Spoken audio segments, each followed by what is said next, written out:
the bronze medal match. Yeah.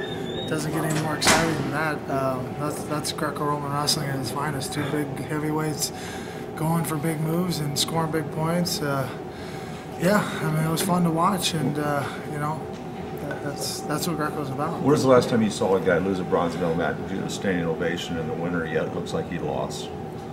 Have you ever seen that before? Not that I can recall. I have not seen the guy that got the bronze crawl off the mat while the guy that got the fifth got the standing ovation. No, that doesn't happen typically.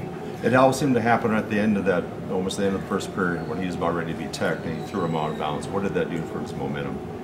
Well, I think Robby's original plan was to, you know, push this guy to the second period and start scoring points. He knew that the guy was, you know, going to block on the collar tie and have his head down a little bit. So he was going to be patient and use his conditioning. And our coaching staff with our strength and conditioning guys, the USOC, Paul and Brandon, and our wrestling staff with Momir and myself, we've done a great job of coordinating that conditioning, and you can see how well Robby performed. I mean, he executed that plan perfectly, and it's paying off with the conditioning here.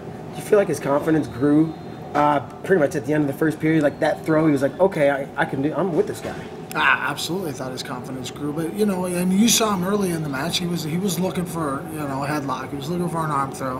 What was there, like 3 slip throws, and maybe one that could have possibly been a slipped call as well.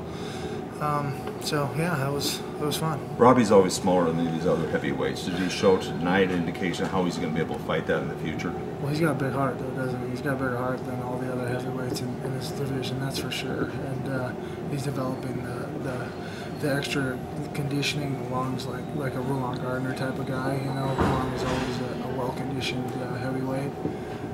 How much does he like the atmosphere, being on a stage? Robby seems like he enjoys. Who doesn't love to perform in front of a big crowd? You know, I mean, you train your whole life doing this, and you get an opportunity to perform not only on the biggest stage in the World Championships, but the biggest stage in your home country. I mean, we all love to perform, and that's what it's about. Put the cameras on, turn the lights on, and you're going to get exciting matches. I mean, that's your guys' job to showcase what they do. Mm-hmm. And the more media we get, the more attention we get, I think the better matches we're going to continue to get. So a bronze yesterday, and obviously this momentum today. I know it wasn't quite what you guys had hoped for, but talk about how much. It wasn't the medal, but the performance was definitely there, top to bottom. All our guys. I mean, they all fought with a ton of heart. Fighting spirit. Every one of these guys were in those matches. They were fighting. You know, Lester had one of the best matches in the tournament. They might have missed a fall there. They might have missed a fall here. Ironically, those were both against Russians.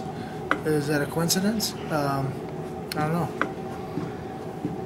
What about Robby's progression? Why did he come on strong this year and push for a medal and push Makov to the brink? Robby's a phenomenal wrestler. I mean, he's got skills for days. I mean, he developed wrestling skills at the CYC, Concord Youth Club, with Coach Mark Halverson. He's in his corner. He was here at training camps. You know, we brought Mark was our junior world coach. Last year he was on our senior world staff. I mean, well coached, and he's a good wrestler. You know, I don't think he's just coming on. I think we're just starting to see the fruits of his work. Now, you know, I think he's always been a good wrestler. You know, now he's just getting the opportunity to prove it to the rest of the world. You're what, a year into this? Just a little over a year. I took the job in June, a couple months. How do you feel about the progression? You know, of course I'm happy. I'm happy with the guys, with my athletes, the way they performed. I'm happy that we're coming together as a team. I'm happy that they're buying into what we're doing. But not just my athletes. My coaches, everybody, all our support staff, the people at the USOC, our strength and conditioning coaches, can't speak highly enough of them. Our volunteer coaches, you know, my paid staff, my national staff. It's a real team, and we're going to keep it building. It's just starting. Did Robby make a statement as much for your program as he did for himself then? Absolutely, Robby. You know, and I've said it before. I mean, he's a great leader. He's a great human being. He's a good character. I mean, mean, you saw him. I mean, man, he could have cracked out there, but he kept fighting, and that just shows his character.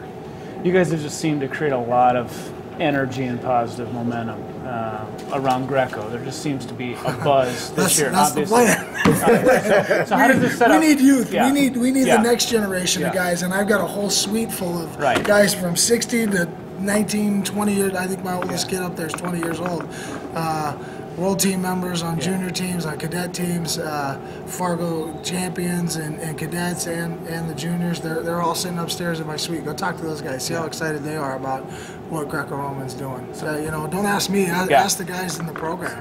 So what does it mean, what's happened here in the last couple of days, building into Rio next year for U.S. Greco? We're just getting started. Is what it means. Is we got a lot of work to do. We got a lot of building to do, but. We're putting one foot in front of the other, and we're getting some momentum going. So I'm not disappointed. I'm disappointed with the fact that, you know, I think he probably pinned that kid. I think there was a leg foul, and we didn't get those calls. I'm disappointed that, you know, the refs were out of position in Lester's matches when he didn't get the fall. Those things I'm a little disappointed with, but not my athletes. I'm very proud of them. I'm very happy with the way they performed. All my staff, I'm just couldn't be more happy with the way we're working together and building this program as a team. Jordan Holm, have you seen his draw? You got any thoughts on tomorrow? Yes, I did see his draw. Let's see. He's got the Iranian second. He's got Belarus first. You know, we just got to go out there and fight. We got to do. I mean, if he's not fired up and ready to fight tomorrow, I mean, this got everybody excited. I think Jordan should be excited as well, and he'll be ready. He's going to come out tomorrow and perform. I'm excited for him. Any updates on Sidoris? Sidoris was at home watching. Well, I don't know home. So he lives in his home state, so he was somewhere watching it. He wanted to know if they were just doing one match at a time or if there was two cameras. He was missing one of the matches. So I said, Bryce, it's just one match. Just stay tight, and you'll get to see Robby. So I'm sure he's very excited. I might even have a text from him. So, but he's healthy and he's doing well. He's gonna 6 to 8 weeks recovery, and he'll be back 100%. Awesome. Thanks a lot, Coach. Appreciate it. Thanks, Matt. Keep it up. Thank you.